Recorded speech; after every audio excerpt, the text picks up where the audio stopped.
መራዊት እንግዲህ ሆስፒታል ገባች። እውነት ትላንትና በጣም ተናደድኩትኝ።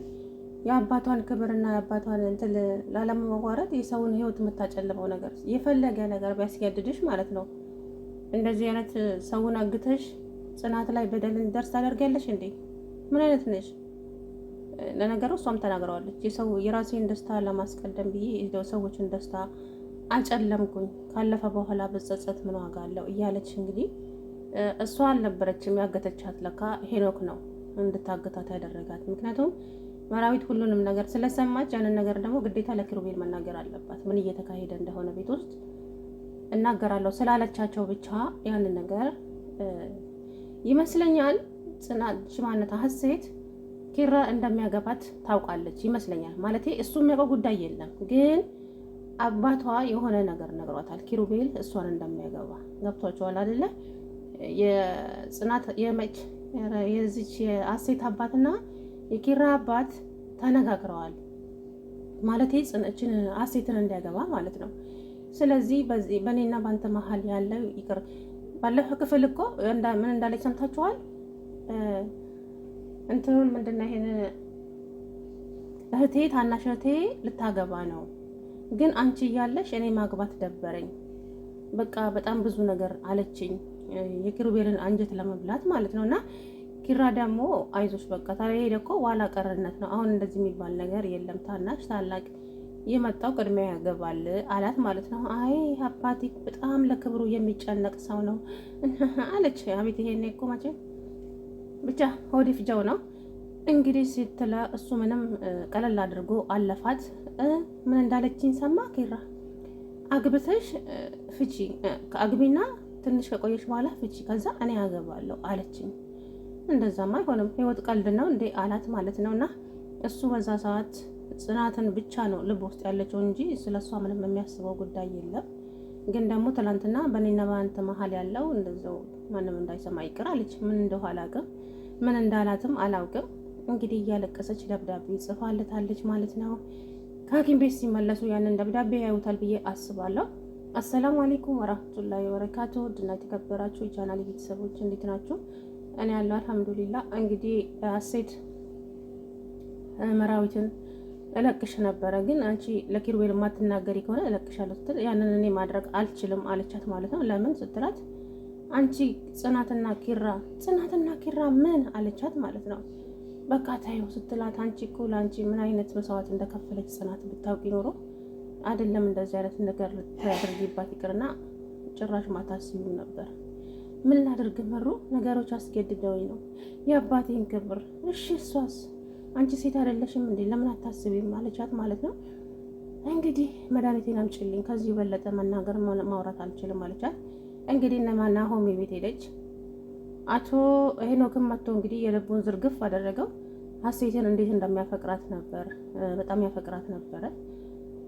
እሷ ለአባቷ የመጀመሪያ ልጅ እንደሆነች ለእኔም የመጀመሪያ ፍቅረኛዬ ነበረች እና ልቤን ሰብረዋለች። 1 ዓመት ሙሉ ካምፓስ ውስጥ አብረን ነበርን እና ሌላ ሰው ፎቶ አንስቶ በለቀቃት አንተ ነህ እያለች እየሰደበችኝ፣ ከዛም አባቷ ሌላ ሰው አፍቅራለች አለ። ሌላ ሰው አፍቅራ የኔን ልብ ሰበረችው። ከዛም ሰው ጋራ ብዙም አልቆየችም፣ ተለያዩ። እናም ይመስለኛል ከዛ ሰው ጋር ነው እሷ አዲስ ካፈቀረችው ጋራ ስትሳሳም ይሄ ሄኖክ ፎቶ አንስቷት ወይ ቪዲዮ ቀርጿት ይመስለኛል ሶሻል ላይ የለቀቀው።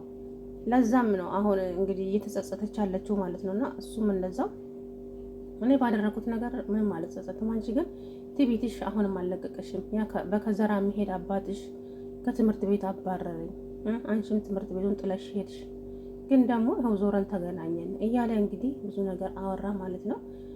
ጽናት ጠርጥራለች በእነሱ ሁለቱ መሀል የሆነ ነገር እንዳለ ስታያቸው ሁሌ ይጨቃጨቃሉ፣ ሁሌ ፎቶ ይላሉ ማለት ነውና ምንድነው እነኚህ ልጆች ምንድነው በሁለታቸው መሀል ያለው ትላለች ሁሌም ጽናት ማለት ነውና እሷ ላይ እንደሚሸርቡ እሷ ምንም የምታውቀው ጉዳይ የለም። አሁን አሴት ያንን መድኃኒት ሁሉንም ነገር መራዊት ትነግራቸዋለች። አሁን ጽናት ምንም የምታውቀው ጉዳይ የለም። ኪሩቤልም ሄኖክና ጽናት አንድ ላይ አልጋ ላይ ስለሆኑ ብቻ ተናዶ ቤቱን ጥሎ ጠፋ እንጂ ምክንያቱ ምን እንደሆነ አያውቅም። እንግዲህ ጽናት ካፌ መሄዷ ታውቃለች። እሱን ትናገራለች ብዬ አስባለሁ። ግን ደግሞ ከዛ በኋላ የተፈጠረውን ምንም የምታውቀው ጉዳይ የለም ማለት ነው። አያችሁ አንዳንዴ ህይወታቸውን የሚያበላሹት በዚህ ነው። አሁን ላይ ኢትዮጵያ ውስጥ በተለይ እንደዚህ እየተደረገ ነው ማለት ነው። አላህ ይጠብቅና ይዘዋችሁ እንዝናና ወይም ደግሞ ካፌ እንሂድ ይዘዋችሁ ይወጡና ከዛ በኋላ የእንቅልፍ መድኃኒት ያደርጉባችኋል። ከዛ ህይወታችሁን አታቁም። የፈለጉትን ነገር ተጠቅመውባችሁ እጃችሁም ላይ ካለ የሆነ ነገር ሰርቀው ይሄዳሉ ማለት ነው። እና ከእንደዚህ አይነት አላህ ሱብሃነሁ ወተዓላ ይጠብቅ። እና እንግዲህ መሩዬ የኔ ቆንጆ ሰናይት ትላንትና ሰኒ ከዚች ከበር ላይ አልንቀሳቀስም ስልክ እያወራች ነበረ። መጀመሪያው ነው ስልኩን ዘግታ ስትጨርስ በመሀል ድምፅ ትሰማ ነበረ እና ከዛ ስልኩን ዘግታ በር ስር እንትን ብላ ማዳመጥ ጀመረች። እዚህ ውስጥማ የሆነ ሰው አለ እያለች ብቻዋን እያወራች እያለ ኪራ መጣ። ኪሩቤል ሲመጣ እንዴ ምንድን ነው የምትሰሪው ሲላት፣ ኧረ ኪራ እዚህ ውስጥ የሆነ ሰው አለ። ሀሴት ነች። ሀሴት ብቻዋን መሆን ፈልጋ ነው ሰው ማግኘት አትፈልግም ምናምን አለ። ኧረ ሀሴት የለችም እሷ አይደለችም፣ ግን እዚህ ውስጥ የሆነ ሰው አለ እመነኝ ስትለው ምንም ሊያምናት አልቻለም። በቃ እሷ ኧረ ተይ ተተኛበት ደግሞ እንዳትጮህብን ምናምን ሲላት፣ በጭራሽ በምትወዳት እናት ምልልሃለሁ ኪራ እዚህ ውስጥ ሰው አለ ስትለው፣ እንግዲህ በቃ እሺ እኔ ጋር ቁልፍ አለ ብሎ ቁልፉን ከፍቶ ሲገቡ እንግዲህ መራዊት እጅ እግሯ ታስሮ አፏ በፕላስተር ተሸፍኖ አልጋ ላይ ወድቃለች ፌንት ሰርታ። ምክንያቱም መድኃኒቷን አላገኘችማ። መድኃኒቴን ስጡኝ እባካችሁ ትንፋሽ ሊቋረጥ ነው፣ ከዚህ የበለጠ ማውራት አልችልም፣ ስጡኝ መድኃኒቴን እያለች እያለ ነው እንግዲህ አያችሁ። አንዳንድ ጊዜ ሀሴትም መድኃኒቷን ይዛ ስትመጣ አላየንም። እነና አሁን ቤት ሄደች እንጂ ይሄ ልጁም የሆዱን እንዳለ ዝርግፍ አደረገላትና መስማት የሌለብሽን ነገር ነው የሰማሽው ብሎ እንግዲህ መልሶ አፏን አሰራት ማለት ነው። ብቻ ከባድ ነበር እንግዲህ። ሀሴት ተጸጸተች። አሁን ከዚህ በኋላ የማንንም አይን የማየቱም ሆነ ምንም ማድረግ ድፍረቱም የለኝም፣ ስለዚህ ይህን ቤት ለቅቄ መውጣቴ ነው ብላ እንግዲህ ቤቷን ልብሷን ሸክፋ ወጣች። ሄኖክም እንግዲህ በር ላይ ተገናኝ እያለቀሽ ባልሆነ እያለት አንተ እያለ እንዴት አላለቅስ ህይወቴን አበላሻሸኸው ስትለው፣ እባክሽ እዛ ጥሩምባሽን አትንፊ አላት ማለት ነው። ከዛም እንግዲህ አሁን ለማንኛውም መራዊት ራሷን ስታ ሆስፒታል ገብታለች፣ ሂድና ከጎናቸው ሁን ስትለው፣ አሁን እኮ ደህና ስትሆን ትናገራለች ሁሉንም ነገር፣ ስለዚህ እኔ ነኝ እንደዚህ ያደረኩት በይና ተናገር ያላት። በጭራሽ አላደርገውም፣ እንደው ትንሽ ጭንቅላት የለህም እንዴ? ከአሁን በኋላ እኔ ተስፋ ቆርጫለሁ፣ ነግሬሃለሁ፣ በሽጉጥ ግንባርን ብዬ ነው የምደፋ። ከአሁን በኋላ አንድ ነገር ብትለይ ዘራ የቱሪናፋ ምናምን አላት። ሻምበል ይሙት ከአሁን በኋላ ህይወት ውስጥ ብገባ አለቅህም ብላ እንግዲህ አስፈራራችሁ። ከዛም ወይኔ ጉዴ፣ አሁን ከዛ ከወጣ እኮ ኪሩቤል፣ እኔ እሱን ጓደኝነት ማጣት አልፈልግም፣ ግን ከዛ ከመጡ ይገለኛል እኔም፣ ስለዚህ ከዚህ ቤት መውጣት አለብኝ ብሎ እሱም እንግዲህ ልብሱን ሸክፎ ሄዱ ማለት ነው። ጽናት ማናት መራዊት እንግዲህ ያው ደህና ስትሆን በምን እንደዚህ እንደሆነች ማን እንዳገታት ሁሉንም ነገር ትናገራለች ማለት ነው።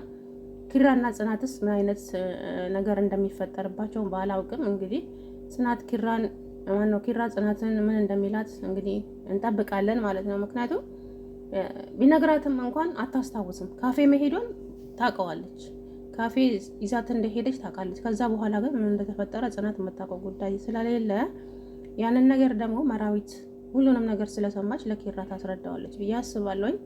እንግዲህ ጽናትና ኪራ አሁን አንድ ላይ ይሆናሉ አይሆንም የሚለው ነገር አላውቅም። አሁን ደግሞ ወይ የኪራ አባት ይመጣል ደግሞ ይሄ ወደዛ ባይመጣ ይሄ ሰውዬ እሱ ነው ሁሉንም ነገር ያበለሻሸው ሲጀመር ማለት ነው። እሱ እንደዚህ ባያደርግ ኖሮ ጽናትና ኪራ ይሄኔ በፍቅር ይኖሩ ነበረ። እኔ የጨዋ ልጅ ትመጣለች ምናምን እያለ እውነት